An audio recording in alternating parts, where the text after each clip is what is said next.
Welcome back. और बात हो रही थी आईटी एक्सपर्ट, जो यंगेस्ट आईटी एक्सपर्ट हमारे पास मौजूद हैं, सोनिया मुनव्वर और उनके वालिद साहब सैयद मुनव्वर अली। मुनव्वर भाई, बचपन से बहुत सोबर थी सोनिया या चुलबुली थी, या कभी कोई शरारत वगैरह की इसके ऊपर मार पड़ी हो आपसे?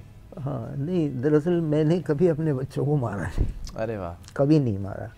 हाँ, डांटा ज़रूर है, वो आंखों की नज़र ही काफ़ी होती थी, लेकिन मारा कभी नहीं, क्योंकि मैं ये इंसल्ट समझता हूँ बच्चे को। कहीं भी हो, जैसे बच्चे पेंसिल लेके दीवार पे लाइनें बनाते हैं, तो ये नुक्तों और लकीरों का सफ़र होता है। अगर आप किसी बच्चे को मना कर दें कि मत लिखो, मत करो ऐसे, तो वो फिर आगे नहीं बढ़ेगा। और वो नुक्तों और लकीरों का जो सफ़र है ना, वही पढ़ना लिखना आगे बढ़ने का वो होता है। तो ये कुछ छोटे छोटे लम्हात होते हैं, छोटे बच्चे होते हैं, वो वक्त गुजर जाता है, आपको सिर्फ याद आ जाती है। आज भी जो इस वक्त माएँ बैठी है मुझे देख रही हैं, उनके बच्चे भी कलर पेंसिल लेके और पेन लेके दीवारें गंदी करते होंगे। आप उस वक्त तो बहुत डांटते और मारते होंगे, आज आप याद करें तो आपको बड़ा क्यूट सा वो एक मोमेंट लगेगा, मेमोरीज होती हैं जो आपने अपने पास रखी हैं।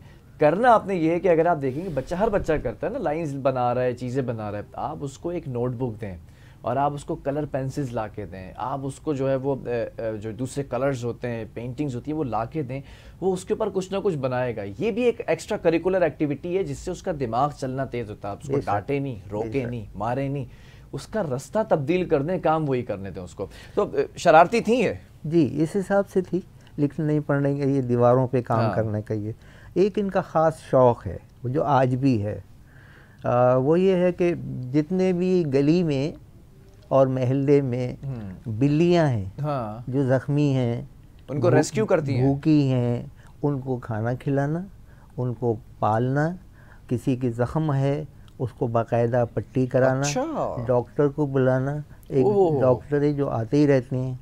एक स्पेशल बिल्ली इनके पास है, उस पे उसके पैरों पर किसी ने गाड़ी चला, 2 पैर उसके पीछे के वो नहीं चल पाती। उसके लिए इन्होंने अमेरिका में भी फ़ोन किया, डॉक्टर को पूछा, उसने कहा मैं अभी यहाँ हूँ, आ जाऊँ, मैं व्हील चेयर बनाऊँगी उसके लिए।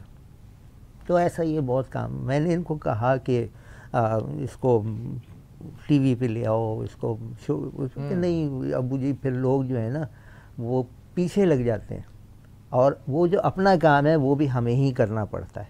यानी कि वो उनकी जो बिल्ली भूखी है ना, ये रोज़ाना कोई 4-5 किलो मुर्गी का गोश्त डेली शाम को लाके उन बिल्ली, अच्छा वो बिल्लियाँ अपने अपने दरवाज़ों पे बैठे इंतज़ार कर रही होती हैं। ये हाँ, पूरा आप एक इदारा चला रही हैं बिल्लियों का। कह सकते हैं, लेकिन ये मैं अपनी मदद आपके तहत कर रही हूँ। 20 बिल्लियाँ तकरीबन अर्निंग करती हूँ, मेरी जो सैलरी होती है, इनकम होती है, उसका बहुत बड़ा हिस्सा मैं जानवरों के लिए, इनकी फलाह के लिए, ख़ास करके कैट्स, क्योंकि डॉग ज़ाहिर है वो अगर ज़ख्मी होते हैं तो अग्रेसिव होते हैं, आप उनको हाथ नहीं लगा सकते। लेकिन मेरी पूरी कोशिश होती है कम से कम मैं डॉक्टर को ज़रूर कॉल कर दूं कि डॉक्टर साहब ये जानवर ज़ख्मी है या बीमार है, तो क्योंकि मैं हाथ नहीं लगा सकती उसको, तो आप आके उसको ज़रा ट्रीटमेंट कर दें। कम से कम मैं ये ज़रूर कोशिश करती हूँ। और कैट्स क्योंकि छोटी होती हैं, तो बिल्लियाँ बहुत पसंद है? जी, बिल्लियाँ मुझे बहुत पसंद है माशाल्लाह। 2 साल से मैं ये काम कर रही हूँ। अच्छा, मुझे गुस्सा आता है, ये बीमारी हो जाएगी फला, इसको हटाओ। और ये असल में जो डॉक्टर्स आते हैं मैं उनसे मशवरा लेती रहती हूँ, तो उन्होंने कहा कि जानवरों की कुछ बीमारियाँ होती हैं जो इंसानों को लगती हैं, सारी बीमारियाँ नहीं लगती। जैसे किसी को स्किन इन्फेक्शन है, नहीं लगता, तो खांसी नज़ला बुखार जैसे हमें होता है वैसे उनको भी होता है, तो इससे इंसानों को कोई प्रॉब्लम नहीं है। आप तो अभी कितनी बिल्लियाँ रखी हुई हैं आपने अपने पास? अभी घर में मेरे पास 10 कैट्स हैं। इसके अलावा गली मोहल्ले की भी जब मैं गेट खोलती हूँ तो सारी आ जाती हैं। हमारी अम्मी बाहर आ गई, अम्मी खाना देंगी हमें। आप तो मदर होंगी उन सब बिल्लियों की। तो मैं भाई के साथ बाहर जाती हूँ तो हमारी जो गाड़ी मोटरसाइकिल का सिर्फ इंडिकेटर होता है, वो सुन के इतनी सारी कैट्स हमारे पीछे लगती हैं। वो असल में उनको खुशबू आती है। जानवरों के बारे में बात मशहूर है कि वो खुशबू आपकी जो है ना वो पहचानते हैं। सालों गुजर जाते हैं, आप बचपन से बुढ़ापे में आ जाएंगे, लेकिन वो जो आपके जिस्म की एक खुशबू होती है ना, वो अट्रैक्ट होकर आपसे महसूस होता है। असल में छोटे बच्चे भी होते हैं ना, वो एक कैट की फैमिली होती है, मदर होती है 3-4 वो छोटे बच्चे उनको उनसे अलग कर देते हैं। और वो बच्चे इतने छोटे होते हैं कि वो रोड पे सरवाइव नहीं कर पाते, गाड़ियों के नीचे आ जाते हैं। कोई रिवर्स गाड़ी जा रही है तो टायर के नीचे आ जाते हैं, आइस में इन्फेक्शन हो जाता है जिसकी वजह से उनको देखना छूट जाता है, वो गाड़ी के नीचे आ जाते हैं, या बड़े जानवर जैसे कुत्ते वगैरह का शिकार बन जाते हैं। तो मेरी कोशिश ये होती है, मैं अगर ऐसा कोई कैट देखूँ खास करके छोटा, या तो उसको ले आऊँ अपने पास या उसको उसकी मदद ढूंढने की कोशिश करूँ कहीं आसपास हो। अच्छा सोनिया, बचपन में कभी शरारत की कोई ऐसी जिसके ऊपर मार पड़ी हो? शरारत इतनी खास तो खैर कोई नहीं की। अच्छा, मुझे शक्ल से लग भी नहीं रही, शरारती बच्ची नहीं लग रही है। मिला इतना, खैर मौका नहीं मिला मुझे सारे ये तो वही बात हो गई, शरीफ वही है जिसे मौका नहीं मिला। तो सोनिया को मौका नहीं मिला शरारत करने का ना, या मार खाने का। हाँ, बस ये ज़्यादातर हमारे घर का माहौल ऐसा था कि रिस्पॉन्सिबिलिटीज़ ज़्यादा जल्दी उठाओ, पढ़ाई पे ध्यान दो, तो इस तरफ ज़्यादा। खैर इतनी कोई ख़ास शरारतें छोटी मोटी होती थी, किसी की छोटी सब्जी तोड़ के ले आए गार्डन वार्डन में से, बस इतनी। बैल बजा के भाग लिए? बैल भी मेरा ख्याल है हमने नहीं, वो भी नहीं बजाई। फिर कैसा बचपन रहा? हमारा बचपन होता था जब तक अम्मा से जो है वो हफ्ते में 4-5 दफ़ा कुटाई ना लग जाए। हमारे ऊपर वो बल्ला भी तोड़ा है, अपनी वो जो लॉन की चप्पल होती है 2 पट्टी वाली, वो भी तोड़ी है, और जो वाइपर होता है वो तो ज़रूर टूटता था, हर महीने एक नया आता था। और उसके बाद वो एक वो होता है खुजाने वाला ना वो भी टूटता था। और एक कहलाता था, आप लोगों को याद होगा 90s के और जो 80s के बच्चे हैं जो बड़े हो चुके हैं, जवानी में आ गए, बेत कहलाता था। बेत होता था, तो उससे पिटाई लगती थी। वो तो होता ही होता था बाकायदा। हम जो है वो बिस्तर के नीचे घुस जाएगा तो टांगे पकड़ के खींची निकाली जाती थी और फिर धुलाई लगती थी। अच्छा, सारी चीज़ों के बाद एक जुमला बड़ा इंपॉर्टेंट होता था, वो जुमला आने दो तुम्हारे बाप को, फिर बताऊंगी। तो उस वक्त ना ऊपर का सांस ऊपर होता था, नीचे का नीचे होता था कि आप 5:30 हो गए, 6 बज गए, अब वालिद साहब जो है ना वो आने वाले। और वालिद साहब ने कभी हमें मारा नहीं, लेकिन होता ये था कि इस्तेमाल होता था, वो बस उनका खौफ होता था ना, और उनको सारी कहानी सुना दी थी। देखें इसने ये किया, सुबह ये किया, नहीं सुनता, जरा इसको बताएं कि क्या करना है। बस वो यूं देखते थे, हाँ भाई बिलाल क्या सुन रहा हूँ मैं। ये वो एक जो आंखों के अंदर एक रोब होता था ना, और उस रोब की वजह से हम पूरा हमारा सॉफ्टवेयर अपडेट हो जाया करता था। बहरहाल टाइम दामन वक्त में गुंजाइश ख़त्म हो चुकी है। I just want to ask कि आपको एक मैसेज दें उन लोगों के लिए जो आपको सुन रहे हैं, जिनकी बेटियां भी हैं, परवरिश करने में, तरबियत करने में, और साथ साथ उनको बेहतर तरीके से काम करने के लिए क्या चीज़ ज़रूरी है? बात यह है कि जिनकी भी बेटियां हैं, 1 हो, 2 हो, 3 हो, उनको कभी भी उनके आगे बैरियर ना लगाएं। उनको इस तरह ना करें कि वो माशरे से भी खौफज़दा हो जाएं, आपसे भी खौफज़दा हो जाएं।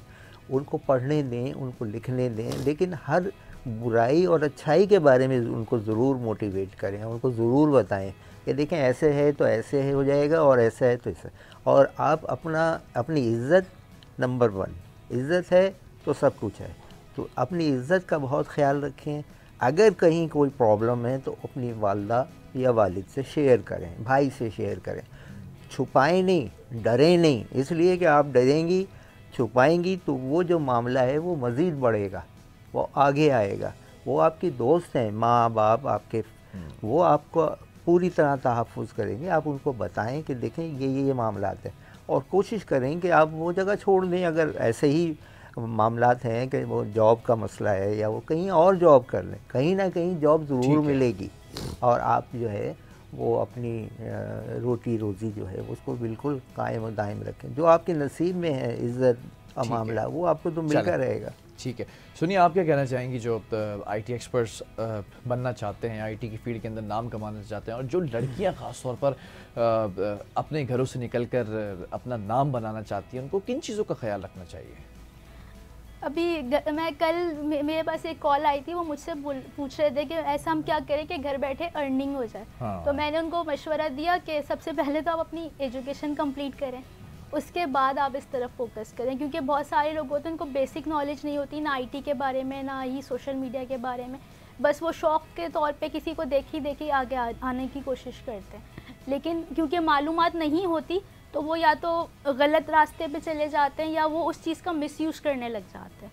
तो मिसयूज़ करने से बचिए, पॉजिटिव रहते हुए इस फील्ड में काम कीजिए। तरक्की के बहुत मौके मौजूद हैं, इसमें बहुत अच्छी अर्निंग भी है, बिज़नेस भी है, बहुत अच्छा आप अर्न कर सकते हैं इससे। ठीक है जी, बहुत शुक्रिया आप दोनों का कि आप दोनों ने यहाँ पर आकर बहुत सारे लोगों के लिए इंस्पिरेशन बने। और मैं उन ख़ास तौर पर पेरेंट्स से ये मुखातिब होना कहूँगा कि बच्चों को करने दिया जाए, जो करना चाहते हैं ना वो आप उनको पॉलिश करें। वो हो सकता है कि वो जो करना चाहता हो वो सही चीज़ हो, लेकिन उसको रास्ता सही ना पता हो, तो वो ऐसा लाओबालीपन के अंदर वो चीज़ें कर जाए जिसके नेगेटिव रिजल्ट्स आएँ। बिल्कुल सही कह रहे हैं बिलाल भाई आप, कि इसी तरह से अगर वालिदैन की उनको सपोर्ट रहेगी, पेरेंट्स की सपोर्ट रहेगी, तो वो बिल्कुल आगे बढ़ेंगे, और वो पाकिस्तान का असासा हैं। ये यंग जो हैं बच्चे जो हैं हमारे, और 76% हमारा पाकिस्तान में यूथ है। अगर इनका सही इस्तेमाल हो और ये सही वो हो तो पाकिस्तान बहुत तरक्की करेगा। ठीक है, और हमें सबको अच्छा, मिलकर करना चाहिए। एक चीज़ और है कि सोनिया मेरे लिए जो है वो कुछ लेकर आई हैं, वो ज़रा से दिखाएं हमारे कैमरामैन की, क्या लेकर आई सोनिया, क्या लेकर आई हैं आप? 2025 के कैलेंडर मैंने आपके लिए डिज़ाइन किया था। साल अभी आने वाला है और पहले से आपने जी पहले 2024 का कैलेंडर बना रही थी, लेकिन मैंने कहा वो 1 महीना ही रह गया उसके बाद। हाँ, तो फिर मैंने 2025 का कैलेंडर आपके लिए डिज़ाइन किया। वाह भाई वाह, ये ज़बरदस्त चीज़ है, शुक्रिया बहुत बहुत। Morning spot with Bilal Khan और NTN का लोगो भी है और मेरी बड़ी प्यारी सी पिक्चर इन्होंने चूज़ करके लगाई है।